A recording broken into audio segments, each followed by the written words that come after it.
Hello, BookTube. Welcome to Library Tour number 9. Yeah, hard to believe we've done this many already. It's a continuation of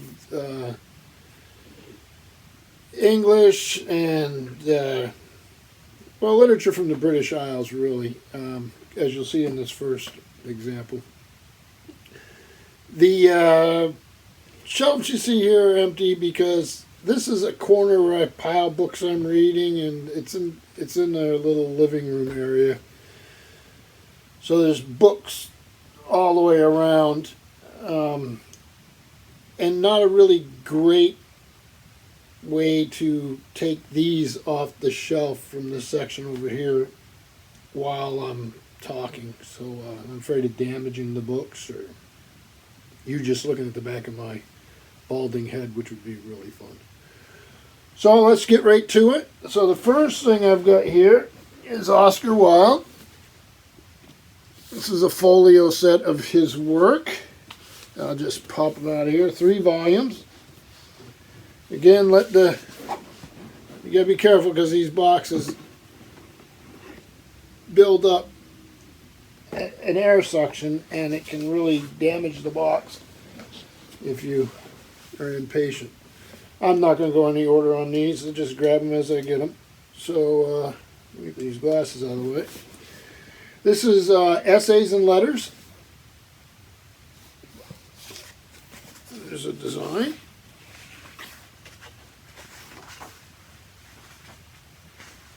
And here it says Letters and Essays. Edited by Merlin Holland, Folio Society, London, 1993. Here's a Toulouse-Lautrec portrait of Oscar Wilde.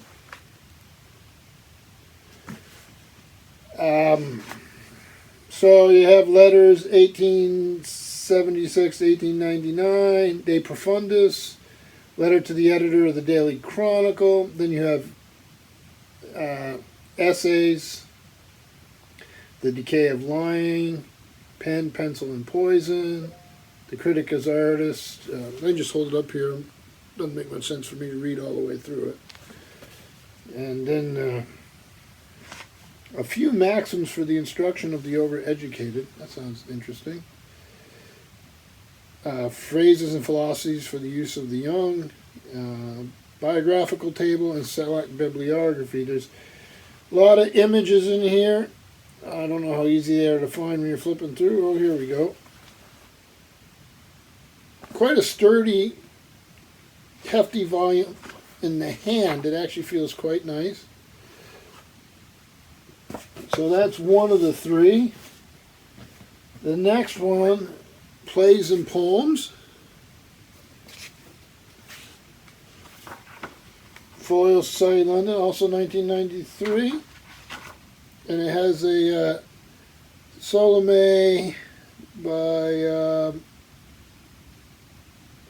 Gustave Moreau. There's a furnace. Big old truck going by. They're getting this road ready for winter. So you have The Importance of Being Earnest, Lainey Windermere's Fan, A Woman of No Importance, An Ideal of Husband, and Salome. Those are the plays. For poems, you have just page after page after page after page of them, and finishing off with the Ballad of Red and Gold, and then it has an index of first lines. So I'll just show you. Could always stop the video if you wanted to, if there's not too much glare, if you wanted to see what the contents were. And then, in typical folio fashion, just loaded with illustrations. And then finally, stories.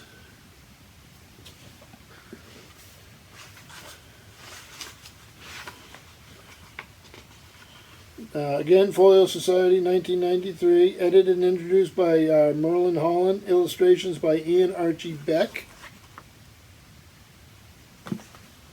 So we have picture of Dorian Gray,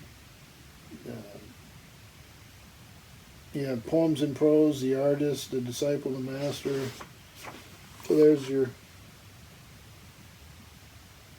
table of contents. See if I can, oh, here. Right by an illustration here.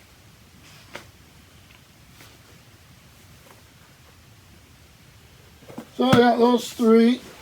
I'll be a little careful putting those back. See, I like the boxes, the slipcases. The one drawback is you got to be a little careful, but they, sorry about kicking that table. You got to be a little careful because you don't want to damage the volumes, of course. Then another Folio Society. These are short stories from the Strand.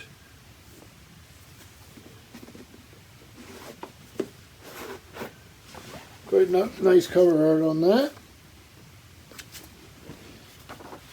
Selected by Geraldine Bear.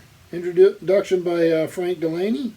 Illustration by David Eccles. London, the Folio Society, 1992.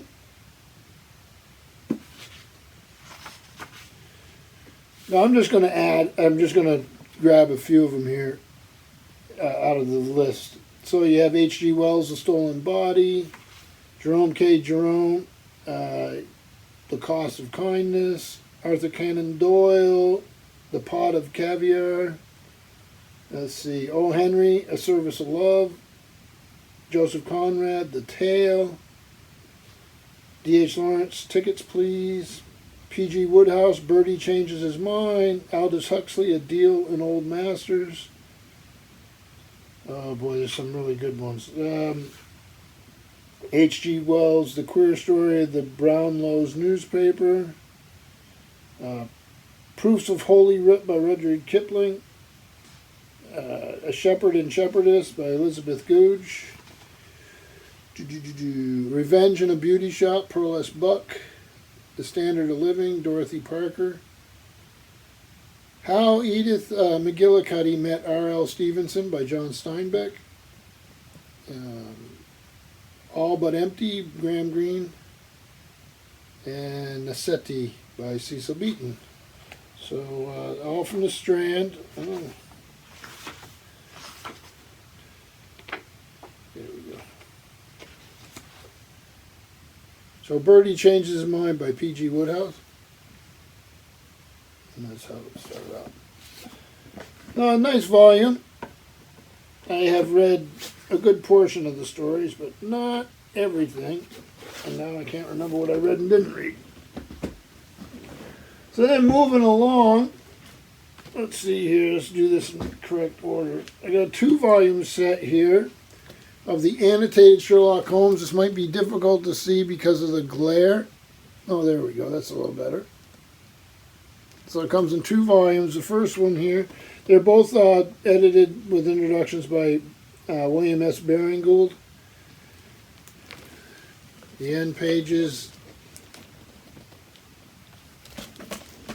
So it's just what it says. There's a new version of this out, the annotated Sherlock Holmes. I wouldn't mind getting that too. I don't think I could own too much Holmes. And these annotated volumes can be great fun. So here we have A Study in Scarlet with the requisite annotations and period photographs. Volume 2 here. Same on the end papers. Nice handy volumes to have. Let me tell you when these came out. A lot of the original illustrators, that sort of thing. Maps, diagrams, coats of arms, photographs, and drawings. Clarkson and Potter Incorporated, publisher, New York. Distributed by Crown. And this came out 1960. Yes, 1967. So a nice set of Sherlock Holmes. Like I said, there is a newer version that I believe is in 3 volumes. A totally new work as far as I know. And wouldn't mind getting that. Then we have here the Sherlock Holmes Encyclopedia. There's always little books like this being produced. This is Orlando Park, a complete guide to the people, towns, streets, estates, railroad stations, objects. In fact, everything. Well, that may be overstating it a bit, but you see it's done in dictionary form and can be useful. Let's see, it's 1994, Carroll Publishing Group. Then Sherlock Holmes of Baker Street, The Life of the World's First Consulting Detective. This is the annotated we saw was edited by William S. Baringgold, and this is written by self-said same person. And this is a Wing Books, New York, Avenel, New Jersey, so it's got to be a reprint. The copyright's 1962 for Baringgold. And this is a 1995 edition. So it's a one of those biographies. I have a biography like this on, who was it? I have one on Horatio Hornblower. It's the same type of idea, so this sort of thing is not all that uncommon. And then we have here another one of these folio. This is actually my second volume I'll be reading, fingers crossed, for Victober. I'm in just about halfway now with John Ruskin's Stones of Venice, which is an immensely influential art history and city guide almost to Venice by Ruskin that the Victorians ate up. But this is William Russell, special correspondent of the Times, and he was a foreign correspondent and a highly regarded and popular one in his day. This is an introduction by Max Hastings, edited by Roger Hudson, and this is a collection of dispatches, basically. This is Folio Society, London, 1995. And like I said, I didn't say, but I really loved the cover design. It's got that Victorian feel. Let's see if we get some images here. There's maps in here and, images and photographs and all that. So I'm hoping I do get to it, although this Preptober thing for NaNoWriMo's catching me a bit off guard. Then we go from Folio Society books to Paper Mac. Macmillan paperbacks. This is P61, The Trumpet Major, Thomas Hardy. Not very well made. I like them. The print's nice.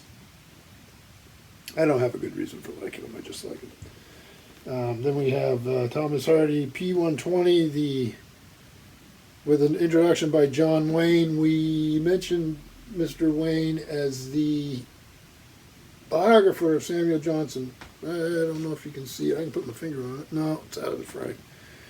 So this is the Dynas. And then Paper Mac P57 is Jude the Obscure. Always been sort of a fan of Thomas Hardy. And then we have Test d'Urbervilles. And this is just one of those Penguin Black Spine editions. So a few paperbacks there, and we'll continue on with that theme. We have Heart of Darkness by Joseph Conrad, edited by Robert Kimbrough, 3rd edition, the Northern Critical Edition. I like Conrad. I like these volumes, these Norton Critical Editions, because they have like background and sources, they have the text itself, and they have all sorts of criticism throughout time, and then bibliography. So they're great for students. Manuscript. So if I see them in good shape, I'll grab them. Then to keep on going here, we have Without a Dust Jacket, the collected essays of Aldous Huxley. It's old Harper book. And Harper Brothers, New York, and this is 1958. So let me see here. So you have nature, you have travel, you have love, sex, and physical beauty, you have literature, painting, music, matters of taste and style, history, politics, psychology, RX for sense and psyche, and way of life.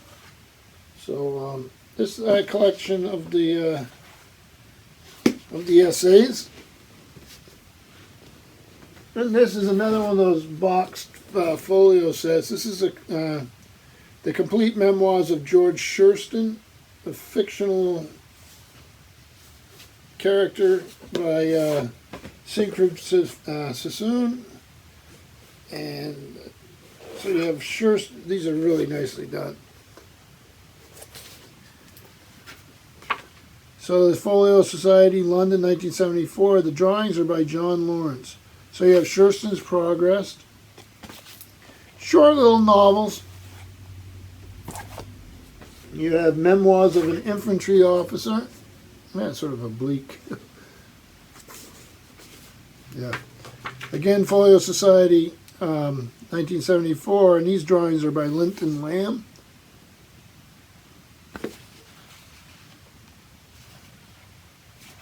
So you have Battle, Escape. And then, finally, you have Memoirs of a Fox Hunting Man.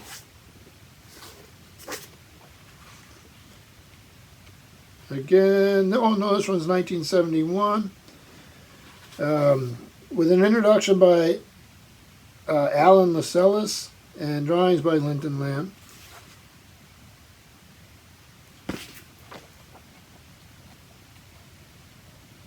See if I can find another. So a series of linked novels. I'll put them in there out of order and fix it later.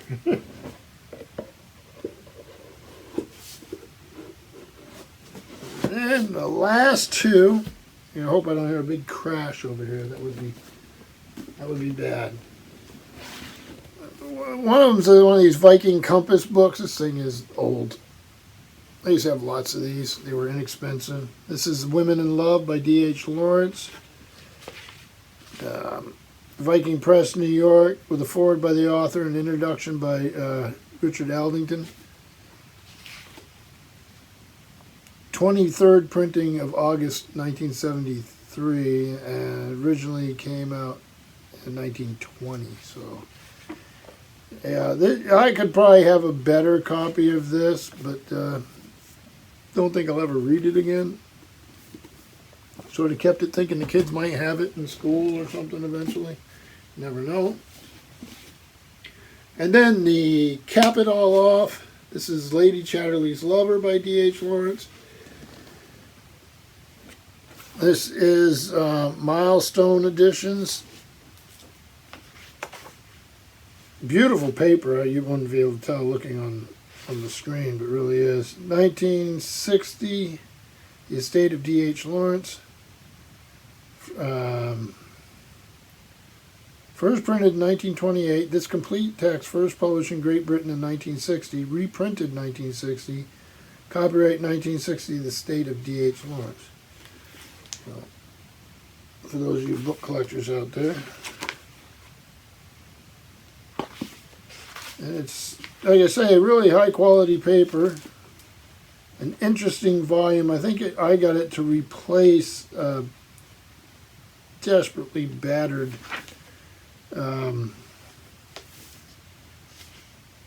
paperback. This Milestone edition was set, printed, and bound by the Haddon Craftsman Incorporated in Scranton, Pennsylvania. So there you go. So that was a little bit more of literature from the British Isles, and we started with Oscar Wilde and ended with D.H. Lawrence. We'll pick up next time with Virginia Woolf and start working our way forward in time. So thank you, BookTube.